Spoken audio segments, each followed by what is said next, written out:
Bonjour à tous et bienvenue pour ce tutoriel Europa Universalis 4 avec pour sujet les missions, les rivaux et les alliances. Tout d'abord, comment aller voir les missions? Donc soit vous n'avez aucune mission en cours et vous aurez le petit warning affiché, il vous suffira de cliquer dessus.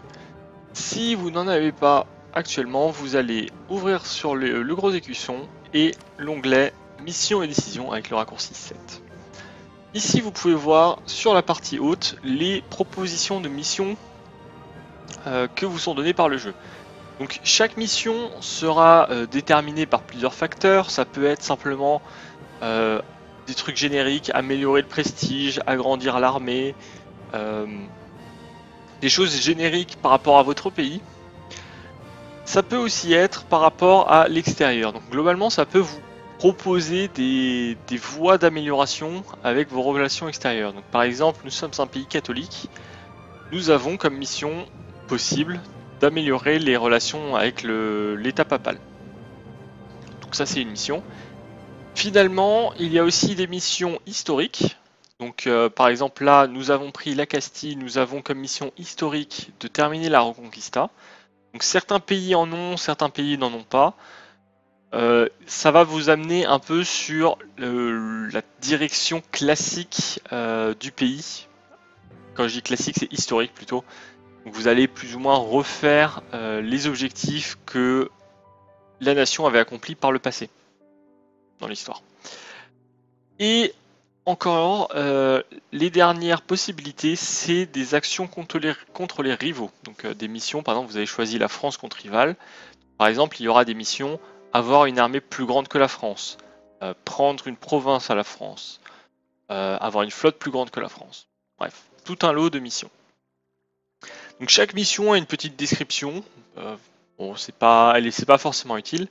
Et surtout, en allant sur le point d'interrogation, vous allez voir quelles sont les conditions pour les remplir. Par exemple, là, accroître notre prestige, il faut que j'atteigne au moins 50 points de prestige. Voilà. Relation papale, il faut au moins atteindre 100. Et finalement, quand vous allez sur la petite lettre, il vous dira le bénéfice. Donc là, par exemple, si on atteint 50 de prestige, on gagne un point de stabilité. Donc en fonction de vos objectifs, de l'état de votre nation, vous allez plutôt faire un cas ou un autre. Donc, par exemple, en début de jeu, si je veux terminer la Reconquista, ce qu'il faut que je fasse, c'est que globalement je prenne toutes les provinces qui sont ici. Donc les provinces qui appartiennent actuellement à Grenade. Voilà, ça a l'air simple comme ça. Puis on regarde Grenade, on voit que on est en trêve jusqu'en février 1448. On est en 1444. Donc il y a à peu près, on est à la fin de l'année, donc il y a à peu près 3 ans durant lesquels on ne pourra pas faire la mission. Donc la question c'est, est-ce que faire une autre mission entre temps pourra pas être plus intéressant? Parce qu'on fera l'autre mission, elle nous donnera son bénéfice. Et après, avec un peu de chance, on retrouvera la même mission qu'avant. Point très important, c'est pas parce que vous avez une mission maintenant que si vous en prenez une autre et que vous la finissez, vous l'aurez à nouveau. Il faut faire très attention. Vous pouvez perdre des missions qui peuvent être très importantes ou très intéressantes si vous faites ça comme ça. Les missions historiques, généralement, c'est une période temporelle et vous avez un peu le temps pour voir. Quand vous sélectionnez une mission, c'est facile, ça vous affiche la mission. Vous pouvez revoir les objectifs en allant sur la partie objectifs et aller sur la récompense en voyant la récompense. Vous avez aussi un bouton annuler la mission qui vous interdira de reprendre une mission avant 1 an. Donc si par exemple vous avez 3 missions, les 3 vous intéressent pas, vous pouvez prendre une mission, l'annuler et espérer que l'année suivante vous aurez des meilleures missions. Finalement, la détection de réalisation des missions est automatique. Donc par exemple, si je triche et que je me rajoute 50 points de prestige, je fais passer une journée. Il a immédiatement trouvé que j'ai fini la mission. Donc il me donne un petit résumé du fini de mission. Et j'ai les nouvelles missions. Et justement, on va pouvoir passer à la partie alliance. Vu que on voit que, tiens, il y a une proposition de mission carrément de faire une alliance. Tout comme il peut y avoir des missions d'améliorer les relations avec un pays. Donc ça peut être un bon indice pour vous pour essayer de trouver vos alliances. Donc si par exemple vous avez, je sais pas, mission conquérir Grenade, vous pouvez vous dire il faut que je trouve des alliés près de Grenade ou des personnes qui sont rivaux de Grenade. Ou alors vous avez carrément des missions qui vous disent faire une alliance avec le pays. Bon. Généralement, les missions faciles, genre conclure une alliance, vont pas donner des gros bénéfices. Mais c'est toujours ça. Ensuite, alors comment choisir les alliances et les rivaux? Donc tout d'abord, on a vu que les missions vont vous donner des objectifs. Donc peut-être que vous aurez des missions pour lesquelles vous aurez besoin d'un allié pour vous aider dans cette guerre. Donc ça peut vous dire, vous changer un peu l'objectif. Imaginons par exemple que on va changer, on va prendre la Bohème. Voilà. Donc nous sommes la Bohème. Voilà, la Bohème, nous avons objectif accroître notre prestige, améliorer les relations avec la papauté et améliorer les relations avec Würzburg. Donc, première chose à voir, c'est où est Würzburg. J'ai fait un peu de recherche. Si vous cliquez ici, vous pouvez le chercher. Et voici Würzburg. Vous pouvez vous dire, c'est un petit pays, il est à côté de moi, on a des bonnes relations. Ça peut être un bon allié parce que comme il est à côté de vous, il vous aidera facilement. Voilà. Ce que vous voulez aussi voir par rapport justement à vos alliances, c'est il faut que vous cherchiez des pays qui aient à peu près votre taille au moins pour essayer de vous défendre, parce que bien évidemment si un gros pays vous attaque et que vous avez que des petits alliés comme celui-là, ça sera pas bon, parce que bien évidemment ils n'arriveront pas à faire grand chose. Par contre vous verrez que très rapidement les gros pays vous n'arriverez pas à faire d'alliance avec 3-4 d'entre eux, mais vous serez limité à 1-2 à cause du fait que ils s'aiment pas entre eux et donc vous pourrez pas vous faire des alliances un peu croisées. Donc, qui est-ce qu'on peut s'allier? Avec qui peut-on s'allier? La première question qu'il faut vous demander, c'est plutôt qui est-ce qui me déteste? Donc, plutôt qui est-ce qui m'a choisi comme rival? Donc, vous allez dans la partie diplomatie, sur vous, et donc vous voyez qui c'est qui nous a désigné comme rival. Il y a la Pologne et la Bavière. Comme on a passé le temps et que on a avancé avec l'ordinateur qui jouait la Bohème avait choisi aussi la Pologne et la Bavière, ainsi que l'ordre teutonique comme rivaux. On verra que, pareil, il faudra faire un petit choix à ce niveau-là sur qui on veut comme rival ou pas. En considérant qu'on a choisi ça comme rival, qui est-ce qu'on veut comme allié? Donc la première technique à regarder, c'est qui est aussi rival de la Pologne et qui est aussi rival de la Bavière. Donc la Bavière a choisi la Bohème, le Palatinat et Augsbourg en rivaux. Donc on note d'un côté Palatinat et Augsbourg qui pourraient être des alliés parce qu'ils sont aussi rivaux de la Bavière. On fait la même chose sur la Pologne, on a l'ordre teutonique, les Ottomans et nous. Donc en fait, on a globalement 4 choix naturels par rapport à nos rivaux. On aura donc ces choix-là qui seront vraiment très intéressants parce qu'en fait on aura des bonus aux relations avec eux. On peut voir par exemple là dans ce cas-là que la Bohème avait choisi les ordres teutoniques aussi comme rivaux. Donc, malheureusement, par notre choix de rivaux, on a carrément éliminé les ordres teutoniques de nos alliés potentiels. Donc si je vais voir les ordres teutoniques, eux ils vont refuser l'alliance parce que on a des mauvaises relations. Donc si vous voulez vraiment vous allier à quelqu'un, faites attention à qui vous choisissez comme rivaux et qui vous rivalise. Donc là on a dit que tiens, les Ottomans sont rivaux de la Pologne. Donc on peut regarder qu'est-ce qu'on a besoin pour atteindre l'alliance avec les Ottomans. Donc les Ottomans déjà c'est un assez gros pays, donc ça pourrait être très avantageux pour nous. Donc on peut voir que, alors je suis en mode facile, on va ignorer ce modificateur, mais que donc on a une bonne réputation, on a des familles religieuses différentes, donc ça c'est un malus qu'on ne pourra pas ôter. Il a une attitude neutre par rapport à nous, donc il suffira en fait nous qu'on améliore juste les relations pour améliorer cette valeur. Notre armée est faible, notre marine est faible, et finalement on a une opinion plutôt basse. Donc en fait si on fait les calculs rapides, à cause de la famille différente et de la différence d'armée, malheureusement, il y a trop de points en négatif. Donc on n'arrivera pas, pour l'instant, à s'allier aux Ottomans. C'est un peu dommage, mais c'est comme ça, on ne pourra pas. Ensuite, on avait donc qui d'autre? L'ordre teutonique, on a dit que c'était pas possible vu qu'on les avait rivalisés. La Bavière avait par exemple le Palatinat. le Palatinat, il accepte carrément directement l'alliance. Donc parce qu'on est plus puissant, parce qu'on a des bonnes relations, et voilà. Voilà. Même si j'étais pas en mode facile, j'avais oublié de changer la difficulté, ça passerait. Par exemple, c'est une bonne idée d'alliance parce qu'on a le même rival. Donc, en fait, si je voudrais déclarer la guerre à la Bavière, il y a plus de chances que le Palatinat viendra. S'il doit se défendre, il y a plus de chances qu'il vienne pour me défendre, et ainsi de suite. Par exemple, là, le Palatinat pourrait être une bonne idée. Surtout que le Palatinat est pas trop petit. Il a 3 provinces. Bon, après, ça se discute. Après, bien évidemment, vous allez vouloir quelqu'un de plus gros que vous, si possible, pour vous aider. Donc, il faut regarder un peu partout, regarder qui c'est qui vous aime, de combien, pas de combien, et des choses comme ça. Essayez de voir qui est-ce que vous voulez prendre comme rivaux pour essayer d'améliorer la chose. Donc par exemple, si je reviens sur la Castille, vu que là, il n'y a pas de rivaux sélectionnés encore, normalement. Voilà, donc j'ai encore mes rivaux à sélectionner. On a actuellement 2 personnes qui nous rivalisent, l'Angleterre et Aragon. Donc on peut regarder qui est-ce qui a rivalisé Aragon. Il y a la France et l'Autriche. Donc la France, typiquement, sera un très bonne idée d'allié. D'ailleurs, les points pour l'alliance sont très proches. 21 en faveur, moins 30 en défaveur. Donc en fait, en améliorant les relations, on arrivera normalement assez facilement à avoir une alliance avec la France.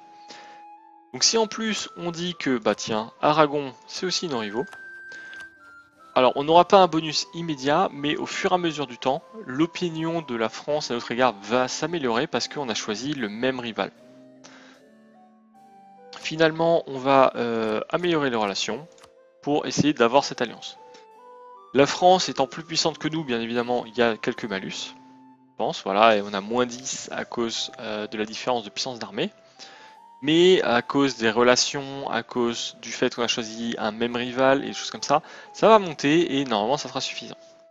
Il ne faut pas non plus hésiter à essayer de chercher un mariage royal. Le mariage royal va souvent vous permettre de passer au-dessus de la nécessité, je sais plus, ça rajoute genre plus 5 aux besoins d'alliance. Donc là par exemple, on n'est pas marié avec le Portugal, on va se marier avec le Portugal. On va faire passer le temps qu'il accepte. Et donc voilà, on a un mariage royal qui rajoute plus 10. Donc si vous arrivez à faire un mariage royal, c'est plus 10.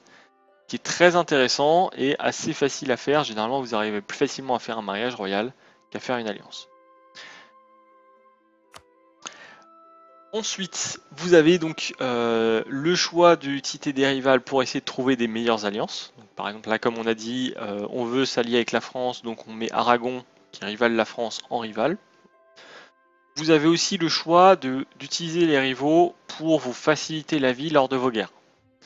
Donc, quand vous allez choisir un rival, vous allez obtenir des bonus face à ce rival. Donc, plus de prestige, plus de capacité d'espionnage et des coûts diplomatiques diminués pour prendre leur province. Donc, avec ces deux outils, donc soit à votre avantage pour partir à la guerre, soit à votre avantage pour la diplomatie d'autres nations, vous pourrez un peu modeler avec qui vous voulez être allié. Sachant que, comme dit, vous voulez toujours choisir au moins un gros, si possible, hein, bien évidemment, et éventuellement prendre des petits à protéger. Le but de protéger les petits, bien évidemment, c'est d'éviter que vos adversaires, les autres gros, grossissent grâce à eux. Donc en fait, vous allez les protéger, garantir leur indépendance. Autant que possible, bien évidemment, de temps en temps, vous n'allez pas pouvoir vraiment les défendre. Et c'est vraiment pour éviter que des trop gros viennent bouffer des trop petits. Ensuite, bien évidemment, de temps en temps, vous n'arriverez pas à avoir d'alliance parce que vous avez des trop mauvaises réputations, parce que vous êtes de la mauvaise religion, ou des choses comme ça. C'est malheureusement grave d'un point de vue diplomatique, sauf si vous êtes déjà gros. Si vous n'arrivez pas à avoir d'alliance, même une petite alliance, c'est intéressant. Si vous n'arrivez pas à avoir d'alliance, vous risquez très facilement de vous faire submerger par les ennemis et de vous faire avoir, tout simplement. Ensuite, ce qu'il faut noter avec les alliances, c'est leur fonctionnement. Donc leur fonctionnement, c'est que quand vous êtes allié à quelqu'un, vous allez avoir deux façons d'être appelé à la guerre avec votre allié. Soit on vous attaque, à ce moment-là, votre allié va très certainement venir vous défendre. Alors le très certainement est à prendre avec des pincettes, bien évidemment. Dans le cas général, ils viendront. Par contre, s'ils sont trop en dette, s'ils sont déjà dans trop de guerres, s'ils vous font pas confiance, ils partiront. Ils diront non, je ne viens pas l'aider. Comment voir ça? Alors, pour leurs dettes, leurs autres guerres, faut observer. Malheureusement, il n'y a pas d'outils qui permettent de voir la dette de l'autre et voir à partir de combien de guerres il ne viendrait pas. Pour la confiance, vous allez sur le pays, vous allez dans l'icône attitude diplomatique et vous voyez la confiance par rapport à l'autre. La moyenne est de 50. D'expérience, à partir de 30, il y a de très fortes chances qu'ils ne viennent pas vous aider quand on vous attaque. Donc, il y a par exemple eu un cas lors d'une vidéo. J'étais le Maroc, j'ai plus ou moins trahi l'alliance que j'avais à Aragon, donc la confiance a diminué. Et derrière, je me suis fait attaquer par l'Empire Ottoman. Aragon a dit non, je ne viens pas l'aider. Voilà. Ça, c'est pour les cas défensifs. Pour les cas offensifs, il y a deux possibilités. Soit vous avez 10 points de faveur, et vous pouvez utiliser la faveur pour leur demander de venir à la guerre. Soit vous devez leur promettre du territoire à la suite de la guerre. Si vous leur donnez pas le territoire, vous allez perdre de la confiance. C'est ce que j'avais fait avec Aragon. Je leur avais promis du territoire et je leur en ai pas donné. La faveur s'obtient avec le temps. Globalement, si vous êtes à peu près de puissance égale, vous gagnez 1 point par an. Si vous êtes en retrait, genre si vous êtes une puissance moyenne et que vous vous alliez avec une grosse puissance, vous allez gagner 1 point tous les 2 ans.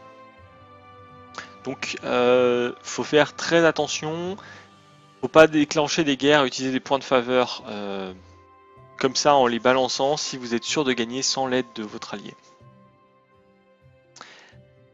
Et finalement, bien évidemment, vous ne pourrez pas partir en guerre avec eux s'ils ne veulent pas venir à la guerre. Donc encore une fois, s'ils ont des dettes, s'ils ont d'autres guerres, même si vous avez 10 points de faveur, ils ne viendront pas à la guerre parce que sinon ça mettrait leur pays dans la merde, disons-le clairement.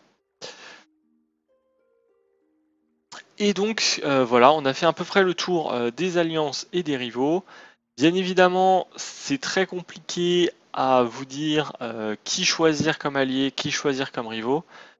Tout ce que je peux vous dire, c'est essayer de vous baser un peu sur vos missions, de voir qui sont vos rivaux, essayer de trouver des personnes avec qui vous semblez bien vous entretenir. Bien évidemment, vous voulez éviter de vous bloquer avec vos alliés. Donc si vous êtes un pays, si on prend par exemple, si on prend la Bretagne est un peu un cas à part. Si on prend, voilà, on va prendre l'Alsace. Donc l'Alsace a globalement 4 pays autour d'elle. Elle pourrait très bien dire je m'allie à ces 4 pays. Ça pourrait être très bien. Globalement, personne n'ira l'attaquer parce que personne pourra l'atteindre globalement. Sauf que problème, vous ne pourrez pas vous étendre avec. Donc il faut quand même faire un choix. Il faut choisir des personnes pas trop éloignées, quand même assez pour éviter d'avoir des tensions aux frontières ou qu'elles vous bloquent, pour pouvoir progresser. Alors bien évidemment, si vous avez un grand territoire, vous pouvez très bien bloquer complètement un côté avec des alliés et vous dire que vous partirez de l'autre côté tranquillement. Mais quand vous êtes petit, mieux vaut éviter de vous bloquer des possibilités comme ça. Et donc, je pense que ce sera tout. Donc, n'hésitez pas à regarder les missions et adapter votre choix d'alliés, vos choix de rivaux en fonction des missions ou en fonction de vos objectifs. Si vous voulez conquérir la France, vous n'allez pas essayer de vous allier à la France, par exemple. Voilà, et donc je vous souhaite une bonne soirée et à une prochaine sur mes tutoriaux ou sur mon channel. Ciao ciao!